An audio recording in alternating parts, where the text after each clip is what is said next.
Hi there, my name is Richy Srirachanikorn. I'm a PhD student at Concordia University in Montreal, Canada. My research looks at three communities of people who are trying to bring back, but more importantly, bring forth their nostalgia for things that happened in the 2000s. This is sort of the first community that I'm looking at, called Frutiger Aero.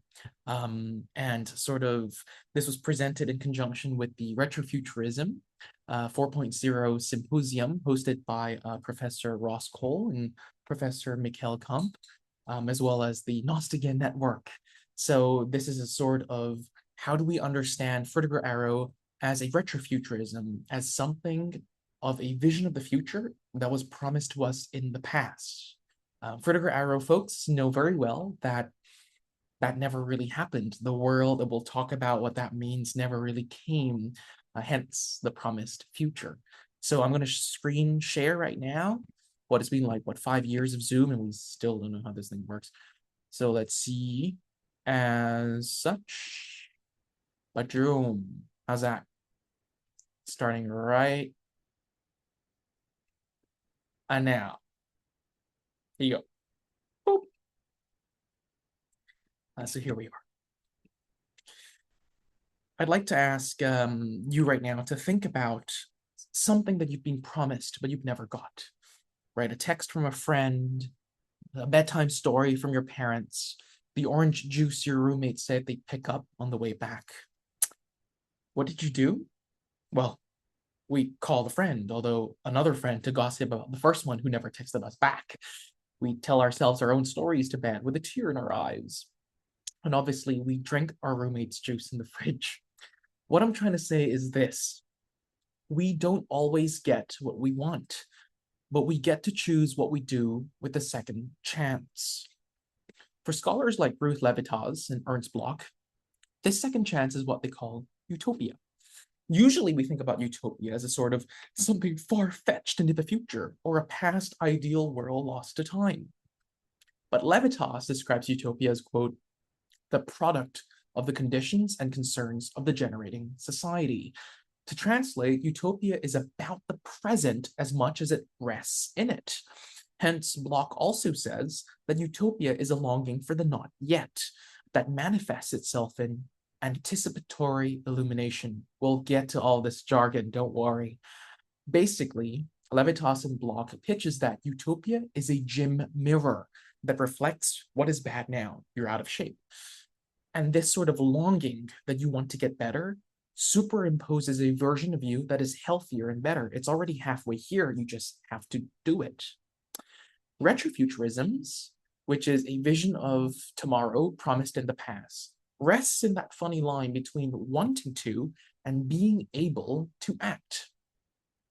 We've all seen enough episodes of the Jetsons, Fallout, and Futurama to know that a futuristic life is just a betterment of what we have now. It's not that different. But would you get up from your couch and work with your entire neighborhood to turn that retrofuturism into a reality? I certainly wouldn't. But for 34 artists, musicians, video game developers, and content creators, this was their mission.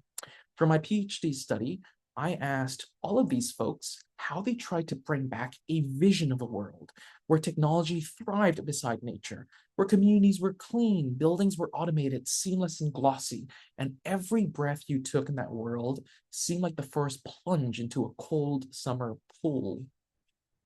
What's behind this world, to get away from the abstractness of it, is a design language called Frutiger Aero, a term that signifies the aesthetic found in consumer products, video game menus, computer interfaces, phones, and even interior design from the early 2000s to mid-2010s. We're lucky as well at the Retrofuturism Symposium that just happened, that the researchers from the Consumer Aesthetics Research Institute, Sophie Sien and Foyotam, were with us today. And my talk focuses on really two big questions.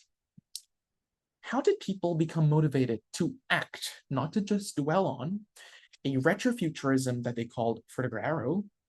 And two, why do they refer to Frutiger Aero as a promised future? After interviewing 34 of these folks, I come back with some sort of themes and propose 3 problematics that show how they creatively struggle to define, materialize, and pursue this promised future. When Sophie Hsian and Foyo Tam coined the term Frutiger Aero in 2017, they wrote that, quote, the period of relevance, unquote, of this aesthetic was the mid-2000s to early 2010s.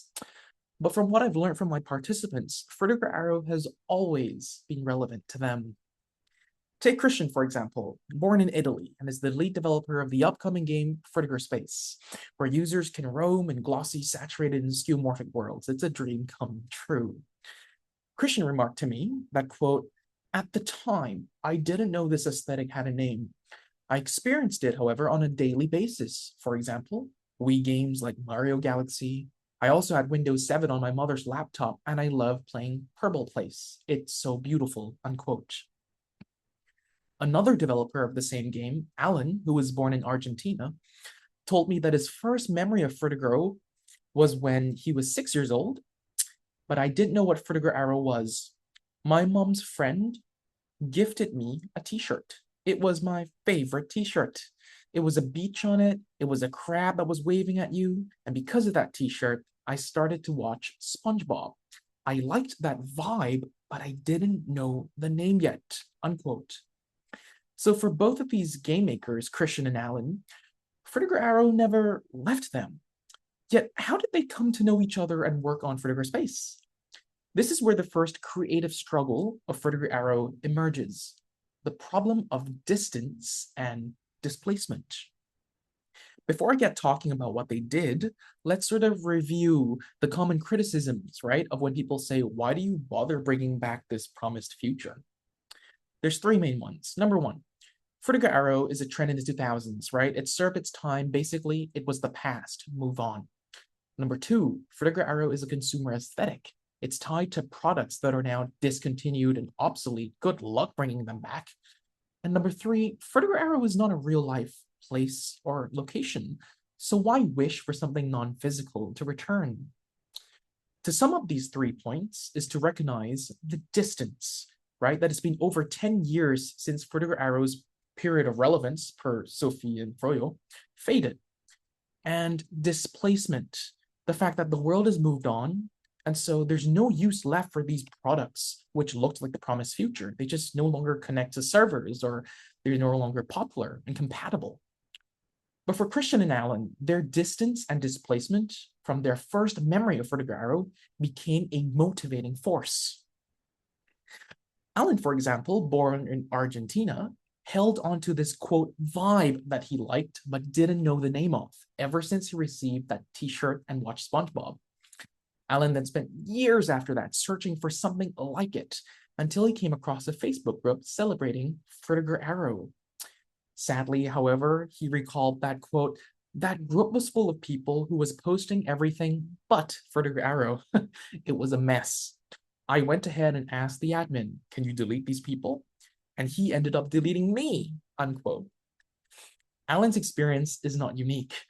Niemeyer and Kitely in 2020 also found this to be the case with an all things 80s nostalgia Facebook group that was plagued by fierce debates about what constitute the 80s, which posts are more nostalgic than others, most importantly, who gets to belong. It's already so stressful to prove that your experience of the past is valid. It's so much more stressful to try and convince other people to fit a norm of how that experience should have been felt. Hence, cultural theorist Valentina Tani says that consumers today, especially those who grew up with the internet, gravitate to internet aesthetics rather than specific communities.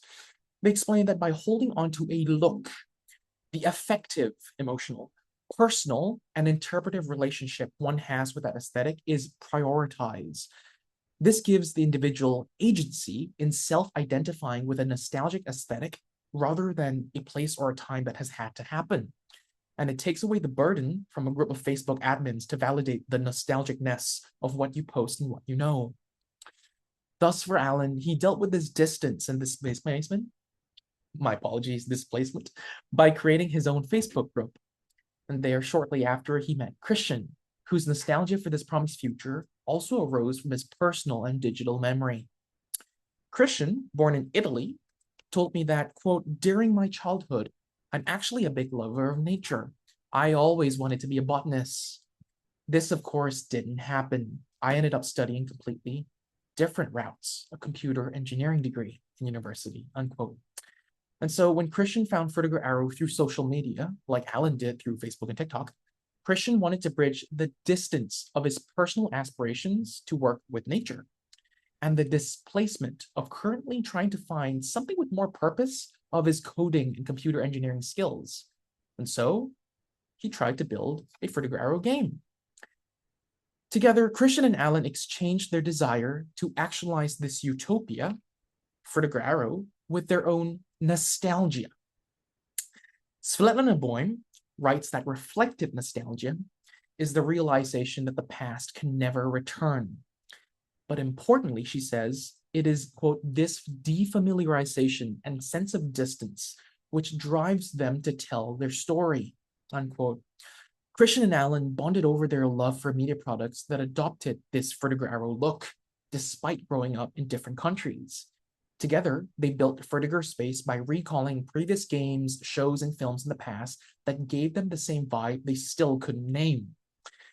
Tanny reminds us that internet aesthetics, or a sort of, quote, nostalgia's vibe, unquote, where going back to or belonging in a specific place doesn't matter. Part of this is because there are an infinite number of online communities that would support this vibe, and that some of these aesthetics aren't based on real-world exact places, but are memories with fleeting, ephemeral things. Thus, for Boym, the reflective nostalgic retells their past enough times to find a future in it. She writes that we don't need a computer to get access to the virtualities of our imagination. Nostalgia has a capacity to awaken multiple planes of consciousness. And so, to bridge the distance of nostalgia with utopia, Levitas receives Boym's baton and asks us to rethink utopian thought not as new, but a repressed, already existing form of knowledge that we all have about possible futures. To translate for you, home is where you make it, and everyone can make one for themselves. So the question remains, what does that home look like? If, according to Tanny, the growing interest around certain aesthetics indicate what people are desiring today, then how does that convey into specific materials, right, that we can touch, taste, and exchange? This is the second creative struggle that my participants faced, finding their Frutiger Aero materials and making it clear why they matter. All of my interviewees are creators, right? They draw, they thrift, they compose things that convey the vibe that Christian and Alan held onto, and the look that Sophie Sien and Tam codified back in 2017. Yet sociologist Fred Davis reminds us that nostalgia, even if it's felt personally, is always negotiated at the collective level.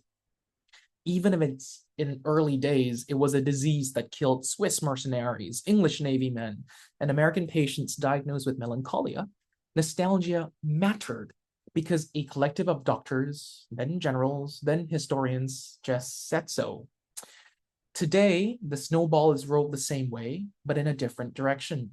Collectives of sociologists, psychologists, and artists show that nostalgia can be a positive emotion that matters more to individuals than institutions. This turn from a social disease to a social benefit underscores Davis's view that, quote, it is almost impossible to conceive of nostalgia in a world of perfect continuity. To translate, nostalgia is born from and thrives on change. So, for media scholars like Simon Reynolds and Grafton Tanner, nostalgia exists because of changing consumer markets. Reynolds points us to how fashion companies try to bring back the past, but actually it's only certain elements of the past that they deem as fashionable to make new again. Tanner finds that certain films are historically preserved as national treasures or historical films, but they limit access from the public from watching, editing, or remixing these films to maintain its prestige. In other words, these films are remembered as things to be remembered. Nobody truly knows why they're worth remembering. So for Reynolds, these fashion recyclings of impressions of the past is what he calls a re-decade. And Tanner's prestige built on inaccessibility is what he calls a media culture of foreverism. That's to say, back to Boehm, I got you there, all of these dynamics in the capitalist culture that we have today lead to a market full of what Boehm calls restorative nostalgia, or the promise that the past can be brought back through making things great again, through fashion lines or immersive historical experiences like the Titanic. It's important, however, to note that the person doesn't get to return underscore to the past that they lived or remembered, but only a cultural idea of the past is underscore brought back in a product that consumers have to personalize or tell stories about it to justify its validity. And so, for Jamie, a UK-based self-taught composer, his music is often seen and described as glossy, nostalgic, and Frutiger Aero-ish. Jamie borrows sound effects from the Wii, Microsoft machines, and Samsung phones that he uses in his songs to elicit Boehm's reflective nostalgia. What this means is that Jamie knows that this past can never come back, right? Reflective nostalgia is the sobering realization that these things are lost forever. Instead of wanting to bring things back, you can only try to bring forth what's still with you. But Jamie knows that, his music composition, as rewarding as that can be to sort of rack his own brain and memories of the past, he knows that his fan base loves his music because of restorative nostalgia, because it restores an idea, a popular idea about Frutiger Aero. He says, quote, "My music doesn't sound that Frutiger Aero, but people still love it. I really like to use the Wii clicking sound because they're quite subtle and it really fits well into a song. But there's only so many times you can recreate a feeling," unquote. Even after a while, the composer feels the numbness of the same song over and over, played in a bar that's supposed to represent a 1920s jazz, right? To bring back a sound or an idea of the past that is culturally agreed upon takes a lot of energy and labor. Nostalgia, as Davis reminds us, regains its value always at the collective level. And so in every music project, Jamie faces an important junction. Does he rely once again on iconic Frutiger Aero sounds that he knows his fan base will absolutely gravitate to? And we have Tanner's foreverism and Reynolds' re-decade to thank for that. Or will he try to do something new, but risk being miscategorized or less popular or not listened to or featured on a Frutiger Aero list that day? The difficulty of bringing back Frutiger Aero into living memory is that it takes a toll on the person doing that labor. How much do we draw from the well of conventional media wisdom, whose foreverism and re-decades has familiarized the millions of users on social media who might become our fan base? But at what point do we deviate from the restorative nostalgia project and tap into our own memories and reasons for why and how it matters to us? And so for Kimmy, a content creator based in Australia and Asia, her approach to Frutiger Aero is one that rejects the changes and tastes of the consumer market. Personally, Kimmy caught my attention for two things. Number one, she always showcases a combination of apparels that convey a Frutiger Aero outfit and style, never really singling out one specific item, but encouraging the viewer to mix and match themselves. And number two, Kimmy does not have a storefront. When I asked them about the latter, Kimmy said that, quote, "Although a storefront would be beneficial for me and visitors who want the cyber swag, I don't support fast fashion. Most of the stuff I wear are dead stock as they were released in the early 2000s. Kimmy's website listed all the apparels she has worn, collected, and curated. But importantly, they don't contain hyperlinks to a store page, or the price, or even the brand name. Rather, Kimmy assembles these items into outfits and presents them under character profiles. We might recall Boehm's reflective nostalgia here, where the visitor of Kimmy's website might feel the distance. Oh, I remember these clothes back in the day. And displacement. Oh crap, we don't have these clothes today as much anymore. And it's through the defamiliarization and sense of distance that Boehm says drives people to tell their stories, to quote, narrate the relationships between past, present, and future. and the past opens up a multitude of possibilities. What Kimmy does here effectively is that she strips away the option for her followers to instantly purchase these items, challenging the notion that the past can always come back, according to Simon Reynolds' Redecades, right? Or that the past is inaccessible and prestigious, according to Grafton Tanner's Foreverism. Instead, Kimmy soberingly tells us that there is no way to quote unquote bring back the past, but only what you can bring forth with what you still have. Hence, Kimmy describes herself as, quote, a huge create what you wish existed kind of person, since the planet is already so torn and filled with garbage, and I don't agree with buying mass-produced products. Jamie also asks his listeners to realize that whilst, yes, these sounds still exist, the world that came with it is no longer around. The pre-9/11 world, pre-COVID world, pre-all of these wars world, right? And so his music is simply a call or a bell to check inventory of what we still carry with us.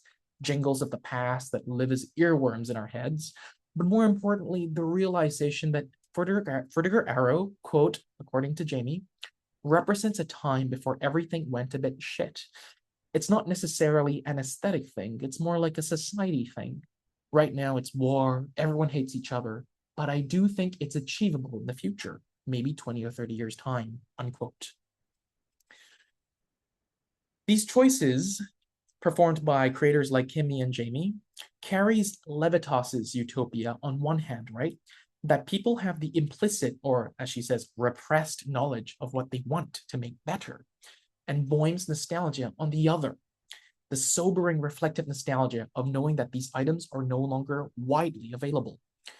The real value for me behind Kimmy and Jamie's choices is that they embrace the immateriality of this retrofuturism, that there is no specific sound pad or dress code that can fully restore Frutiger Aero the way it was encountered first. Instead, they make it crystal clear that Frutiger Aero is a retrofuturism that has never fully arrived and never really truly fully here. What matters is what we do with the limited remnants of materials from the 2000s, 2010s, and what we create from and because of it. This encourages users to be creative and collaborative in how they try to express why this retrofuturism matters to them. The third and final creative struggle looks at technology. We know that retrofuturism usually promise a future where technology would make things more convenient.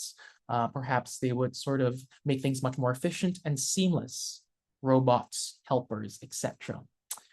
But Frutiger Aero, for many people, is a sort of technology-less rendering of the world. Nature takes center stage. People aren't even there most of the time. Yet we can't forget, according to Sophie Sien and Furiotam, that Frutiger Aero started as, and is still really, a consumer aesthetic for human progress because of technology. In other words, you can't talk about the past or future of Frutiger Aero without talking about technology.